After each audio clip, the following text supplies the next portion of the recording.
12 సంవత్సరాలు తెలంగాణ వచ్చిన తర్వాత ఇంకా తెలంగాణలో ఉపాధి లేకపోయినా ఏమి లేకపోయినా దానికి ఆంధ్రుడే కారణం, దానికి పవన్ కళ్యాణే కారణం. పరిశ్రమలు ఈ లెక్కల్లో ఇంక మీరు ఎన్ని చేసినా ప్రతిదానికి ఎక్కడో చోట తెలంగాణ ప్రజలు ఇది గ్రహించాలి.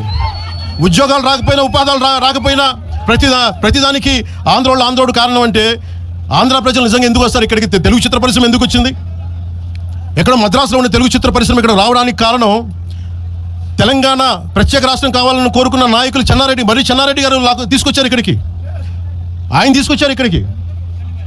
50 సంవత్సరాలు కలిసిన రాజధాని ఇక్కడ సడన్గా పోయి మీరు ఇక్కడ రాకూడదు అని కొంతమంది నాయకులు, తెలంగాణ ప్రజలు వేరు. నేను మొదటి రోజు నుంచి చెప్తా ఉన్నా, పాలకులు వేరు, ప్రజలు వేరు. తెలంగాణకి అన్యాయం చేసిన పాలకుల్ని, దాంట్లో పవన్ కళ్యాణ్ కూడా వాడిని కూడా ఉరిదీశాను పర్లా. పాలకులు వేరు, ప్రజలు వేరు. మీరు పాలకులను తిట్టుకున్న ప్రజలను తిడితే, విద్వేషాలు రెచ్చగొడితే ఈ దేశం ఎడిపోద్ది.